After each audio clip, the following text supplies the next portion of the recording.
which is the market with clarity and trust. A few points about the company. We are witnessing the public debut of India's largest asset management franchise, a platform that has redefined how millions of Indians save, invest and build wealth. As India's largest AMC, SBI Funds Management has built an institution defined by scale, discipline and trust. And it's not only the mutual fund, but the company is India's largest institutional asset manager, leading in portfolio management services with 39% market share, and India's largest SIP platform with 28% market share. The company operates a multi-channel distribution strategy with pan-India presence, reducing its dependence on single distribution source, and has built a robust technology infrastructure, enabling scalable operation, secure transaction processing and personalized investor experiences across direct and distributor-facing channels. A little bit on the IPO before I hand over to the management team. The IPO is overall for a 10% of the post-issue capital. The price band is rupees 545 to 574 per equity share. The bid lot is 26 shares. The anchor date will be 13th, which is Monday, and the issue dates will be 14th, which is Tuesday, to 16th, Thursday. May I request that we have the equity and thereafter I'll hand over to the management for taking it forward. Mr. Devashish Mishra to take us through the presentation and highlight the key aspects of the company.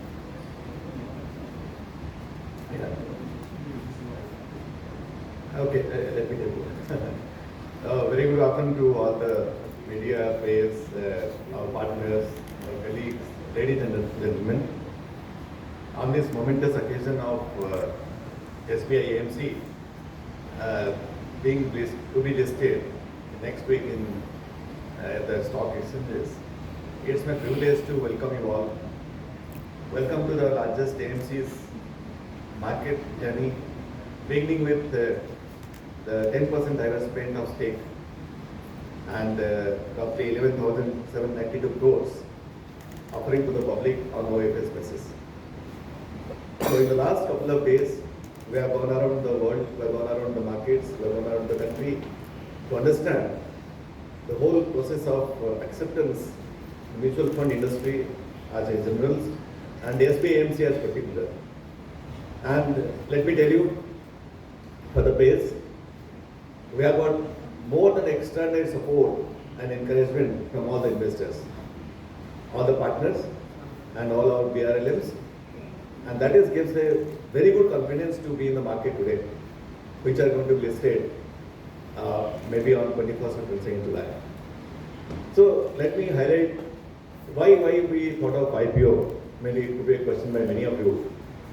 So it's only not for raising capital or for any capital requirement, we are already well capitalized, but only is a natural progression for a market leading institution. So we being the number one AMC of the country with 12.5 trillion AUM and 15.4% market share, it's our duty to be more public oriented and also meet the expectation of all stakeholders. So we're adding shareholders as one more stakeholder to our responsibility. It will bring greater transparency, governance, discipline and market visibility. So India's largest AMC to be market visible and to bring confidence to the market is the primary objective of this listing process. Also, we need more than our unit holders, we need our shareholders also to appreciate the excellent work done by SBI AMC in the last 35 years in this country to be a part of whole economic growth, financialization and making the country from a saver to investors. So our efforts in the branches, our units, our offices with 130,000 IFS, with the SBI's patronage, we're all here to see that with inflection moment for the whole country to see SBI AMC being listed. With this, I request Mr. Srinivas Jain, our head strategy and investor relations, to go through the presentation.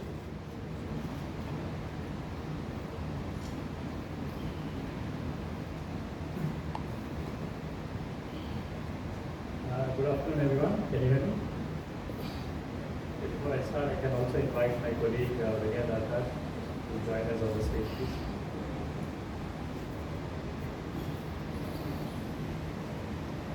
So, I think Mr. Devashish Mishra gave us a big overview on the company, and it's my job now to take you through a little bit of details about both not just the IPO but also the company in detail, so you get much more detailed understanding of what we are doing.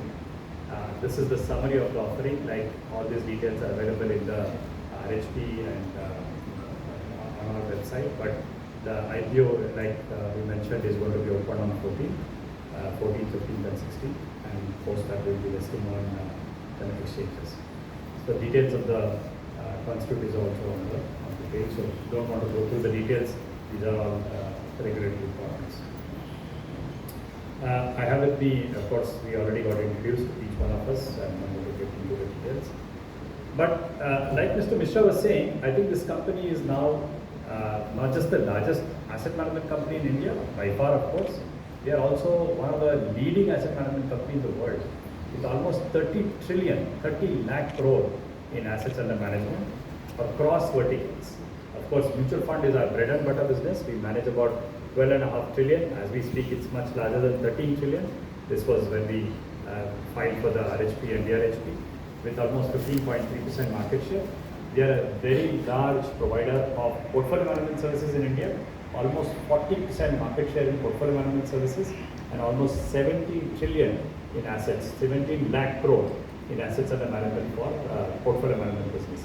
We are also a very, very large retail mutual fund, because we are, of course, subsidiary of the largest retail bank in the country. The B30 AUM, which is what is called the retail AUM beyond top 30 market, there we have a market share of almost 20% with 2.8 trillion assets under management. Similarly, SIF is a new category of product the SEBI introduced last year, and there also we are a market leader. We have almost 30 billion in assets, and of course this is a new category. It will continue to grow. We have a fairly large market share there. While we are a very large active asset manager, we are also the largest passive asset manager in India. Passive would be ETF, passive funds, that's their index funds there. There we manage 4 trillion rupees in assets under management, 4 lakh crores, and almost 28% in market share. It's very interesting to see this chart. The idea of showing this is to tell you that this is not just a one specialty. It's across board specialty. Retail, institutional, B30, passives. Across the board we've built capability. Across the board we've created a very large capability, a very large fund house of 30 trillion assets under management. Today I want to take you through some of the key levers and the key points. There are about 7 odd points that we want to take you through. One, of course, size and scale, I already talked about. 2 is a dual parentage. We talked about State Bank of India. We also have Dennis, who is a deputy CEO, comes from Amundi, and I'm going to talk a little bit about SBI and Amundi, how their parentage is actually helping us grow the business. We've also built a very strong distribution capability. In fact, it's a tech-enabled, digital-first capability that we've been able to build, and we want to talk to you about that. We are, of course, very proud of the investment management capability that we've built. Many of you, as covering the media, may be knowing we have some very good, high-quality caliber portfolio manager, analyst, research capability. I want to tell you some thoughts around how we've been able to keep them, build them, and grow that capability. Finally, we also want to talk about the entire product pool that we have created. We have not just created best-in-class, first-in-class, we've also built really scaled products, and I want to talk a little about that. And then, of course, there's nothing in the business without financial of the company. We want to tell you the fast-growing financial of the company, especially the profit pools. We are one of the fastest growing profit pools among the asset managers. We have some thoughts on that. And finally, we are obviously not sitting on our laurel. The business has just started. The ability for us to grow is very, very large. We want to give you insights on where we are investing, what are the multiple growth avenues that are available for the company, and what are we doing to capture that. Clearly, I think this is a kind of a cliched slide everybody talks about. India continues to have significant potential across the board, whether it's in consumer or whether it's in financial services. When you look at the chart here, it tells you among the developed countries and even developing countries, GDP is seen as one of the indicators to the growth of the mutual fund industry. And as India becomes richer by the day, the ability for the GDP as a percentage for mutual fund, or mutual fund as a percentage of GDP going up is significantly high. Here you see that United States has a very large mutual fund GDP, percentage of GDP. Similarly, I think in coming days this penetration should go up. And we also talk about the size of the banking industry to the size of the mutual fund industry. While the mutual fund industry is growing very fast, in fact the right hand side talks about the financialization of India, the growth of the business. In fact, mutual fund is now growing at almost 40% rate, but the base is still very low. This base is going to grow up in a big way. And this is true for every business in India, definitely true for the asset management mutual fund business. So we are in one of the most fast growing business that's there. How big can this become, right? At least we can talk a lot about the future. This is now a chart that which CRISIL has given as part of the DRHP report also, that this is now mutual fund business could be around 155 lakh crores by FY30. PMS should be roughly about 72 lakh crores, and AI should be around 42 lakh crores, right? So this is a hugely potential business that's available to us. Today, all of this is roughly about 330 odd lakh crores, and SBI Mutual Fund already manages 30 plus lakh crores out of that. The huge potential that's there. Obviously, headroom for us to grow is very high, and we think we are going to be able to capture a big chunk of this headroom that's coming up with the growth in each of these categories: mutual funds, PMS, and AI. This is just a pecking order. If you see across the board how SBI mutual funds kind of stack, we are not just the best in class when it comes to AUM, obviously the largest. We are also the largest in B30. I showed a slide about how we are about close to 20% market share there. We are also one of the low cost to AUM, AMC in the country. So our operating leverage, our ability to manage low cost assets also is significantly higher. When you see the chart here, they're extremely competitive there.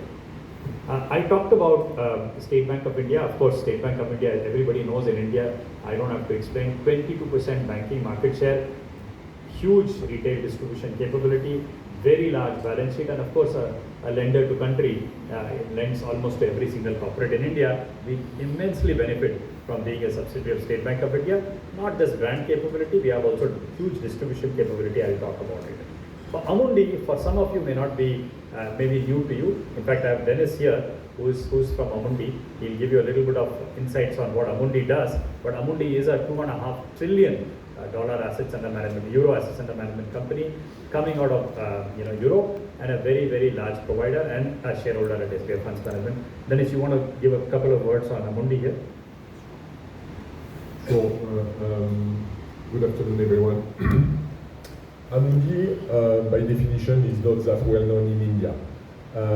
For a very simple and good reason, is that when you're in a partnership with SBI in a country like India, you don't need to promote the Amundi brand. So, what is important to understand is that Amundi is the largest European asset manager, ranking number 8 globally. The only alternative to Anglo-Saxon firm in the top 10. And I think what's important is that when you compare SBI and Amundi, there's something which explains this long partnership is the fact that we share the same DNA. Amundi initially was created to serve the needs of the largest bank in France, Crédit Agricole, and then after serving this retail network, diversified into serving other retail networks in France and beyond, in Europe and even in Japan. So, serving retail network, talking about financial education, avoiding mis-selling, all these are something which Amundi knows very well for a very long time. Amundi was listed 10 years ago, and since then we serve 200 million retail clients worldwide. We have today 5,000 staff, out of them 900 investment professionals. We have a presence in 34 countries. And what's important is that we give access to the global distribution network and relationship of Amundi to SBIMF. We give also access to global investment research and any asset management expertise that SBIFM may need today and in the future. And of course, in today's environment, it is critical adoption of risk management best practices. So if we move to the next slide, we are in this partnership for 20 years. This is very meaningful for a joint venture. We know a large number of joint ventures are falling apart, and 20 years is very meaningful for this partnership. And I think it is explained because, partly because we share the same, the common DNA, as I mentioned, but also because if you look at it, in any long-term relationship, you need to reinvent yourself on a regular basis to remain relevant. And I think that's the idea behind this partnership, is that, of course, the needs of SBIFM 10 years ago were not the same as it is today, and won't be the same than in 10 years. And we are very careful, and that's my role here, to make sure that we bring value from Amundi to SBIFM in any dimension. And I think there's no limit to this cooperation. It can be, as I said, risk, technology, or compliance, or distribution. It's something that it's part of the DNA of Amundi to share this kind of expertise. Here you've got on this slide the main 4 axes we are currently working on. The first one is what we call the international reach. So basically, it's promoting SBIFM expertise globally within the Amundi Global Retail Network. The thing is,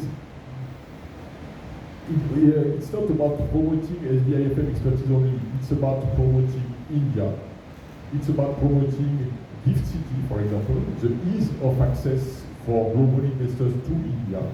And that's something we are doing very actively, not only in Europe, but also in the UK, with, for example, the IFSCA authorities.